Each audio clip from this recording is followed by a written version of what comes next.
Hello, beer tubers, and welcome to another beer review with me, Peter the Master of Hobbits, today joined by Me. just Michael. Yep. And we're drinking some funky beer from America, from Garden Path. Garden Path is a really cool brewery doing lots of spontaneously fermented beers and saisons and wild ales and whatnot. And I reviewed one of their beers, which was an awesome summer crusher. And they were actually at MBCC this year, pouring. They have worked at Jester King and was at Jester King in the beginning, doing a lot of the projects there with all the spontaneous beers. But they have their own brewery now, and this is Garden Path. And what we're trying right now is the Spontaneous Ferment, and this is the Boysenberry edition. So this is a 2019 vintage, it says. It's 5%. And by 19 vintage, they mean that it was brewed in 19. So in December of 19, this was inoculated with the wild bacteria in their cool ship. And then it was fermented in a Solera Foudre. And then after that, it was re-fermented with Skagit Boysenberries. What is Solera Foudre? So Foudres are these huge Yeah. barrels. And if it's a Solera Foudre, I think it's something that's contained different things at different vintages. Yeah, because there's American Solera. I thought perhaps I don't know what it means. Maybe, but Solera method is usually where you blend different vintages of beer. Okay. So or beer of spirit. I think it comes from the rum world where you have Solera 23, and that just means the oldest part of this rum is 23 years old, and then it's blended. So I'm guessing it's a big foudre that's been used for blending different vintages of something.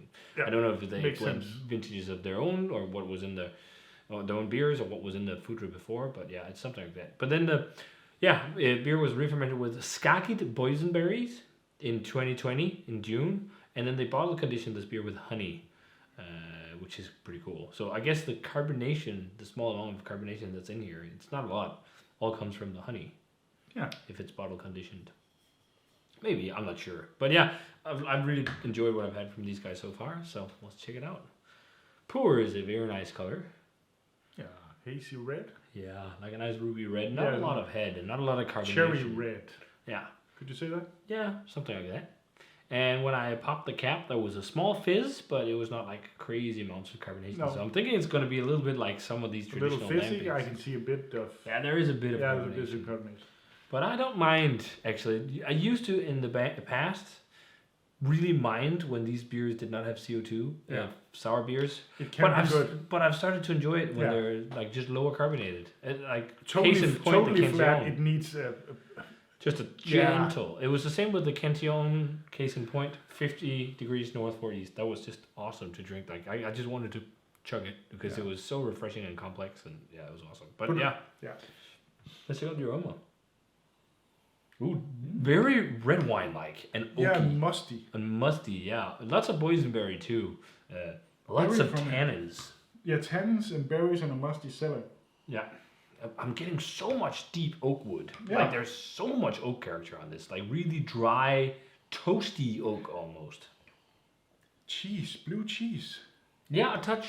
I don't think it's too much, but it's definitely got some blue cheesy vibes. Yeah. Gorgonzola or something. I don't mind that though. No, it fits the beer. Yeah. And it's like, it's boysenberry or blackberry. It's like these heftier, darker berries. Yeah. Almost something like that. And it's not all the way into like compote style beer. It smells a lot like fruit, but also a lot like funky beer underneath. I think there's a floral edge to it as well. I agree. Maybe lavender or something. It smells really refreshing. Yeah. I don't know what that's called. No, I don't know. In English. Surin. Lilac, I think. Lilac. Oh. Yeah, I think so.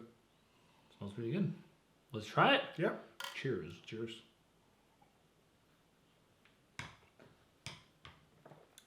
Yeah, this is something you can just chug. Ever so gentle prickle on the tongue. Really well balanced sourness. And it's jammy, but it's not over the top. Nope. It's funny, like up front there was like lots of boysenberry, and then it fades, and there was like lots of funk, and now in the aftertaste I'm left with really nice jammy boysenberry and oak. Yeah, yeah. It's very light. You can definitely taste that it's 5% or low ABV, but it's light. It's chuggable. It's a summer beer. Yeah, yeah. Lots of complexity for its ABV. Totally really good. It's very complex for the ABV. Yeah. Yeah. really nice tannic, cheek squeezing tannic quality. Yeah, without it dry being too on much. the aftertaste. Yeah, dry, oaky, toasty, oaky. Berry skin. Yeah. Yeah. And then lots of boysenberry, kind of blackberry, like darker forest berry flavors without being compote-like. And then like it's definitely a musty funk. Slightly cheesy, but it's super light. Yeah, the cheese is super light in the Yeah, taste. it's more in the aroma. Yeah. It's just more like a really musty Brettanomyces funk on the flavor profile. It's Yeah. like, again, this is, I've really experienced this a lot nowadays with a lot of wild ale producers where like blind, I would think this would be a lambic. Yeah.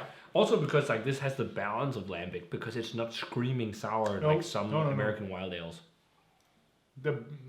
More and more are more balanced on sourness. Yeah.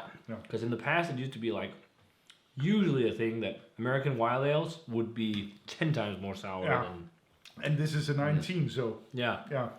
And it has a light kind of candied note to me, like almost like a hard candy that's flavored like berry flavored, sådan bolsje karamellet-agtig, sådan frugtbolsje.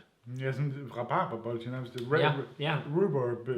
Sour rhubarb candy. Yeah, there is like a little bit of a hard candy vibe with it as well.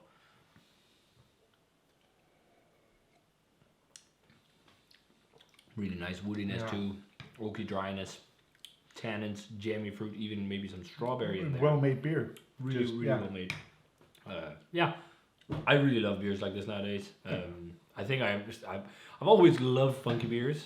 Yeah. But like at one point I wanted, crazy amounts of fruit, but I don't really need that anymore. This where you really enjoy taste a good goose too. Yeah. Just a clean goose. That's but something like this as well, where the fruit is very present, but there's so much more than just fruit. Yeah. And that's what I want when I drink funky sour beers nowadays. I don't, I love the elegance of beers like this, instead of just like a super fruited crazy beer, like just like drinking a smoothie. Like this is just so much more nice to drink and complex. Totally agree on that one. It feels so much more elegant and just like it feels like a beer, not a fruity yogurt or something. Yeah, funky beer that is. I think the others are fun. Yeah, I won't say I don't like them, but I like them too. It's very expensive for for fruited something. Yeah, yogurt stuff. Yeah, I think and then they are fun and they have their place. They are fun and they taste good, but I just prefer the when funky stuff. Yeah, when I want a beer, I want a beer. Yeah. And this is beer. Yeah. I'm also getting a bit of cranberry now. And those bitter sour, cranberries.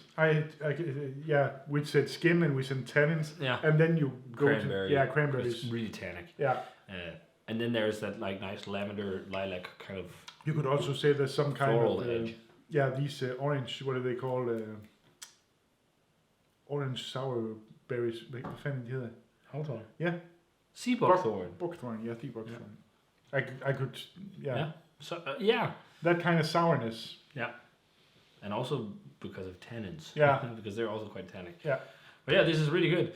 I'm thinking 93 as the same grade I gave the last sour beer I had from them. Maybe, I think 93 is a really good grade. I'm on just 91, 92-ish. I think it's just really nice, pleasantly drinking sour beer. It is. And you can just crush it. Yeah. It's got the balance and everything you want for the style. Yeah. So yeah, guys, that does it for the review of Garden Path Fermentations, the Spontaneous Ferment Boysenberry edition. Very nice stuff. If you guys had a chance to try this one, let us know what you thought of it. Check out Garden Path. They're making some fantastic spontaneous beers and wild ales and saisons, farmhouse ales. I was about to say farmhouse ales. You name it. So yeah, let us know what you thought of their stuff if you had any of their stuff. And as always, remember to comment, subscribe, check out the Facebook fan page, Twitter, and Instagram. Give this video a thumbs up if you enjoyed it. Ring the bell for future notifications about videos. We're going to say cheers. Cheers. And see you guys in another beer review.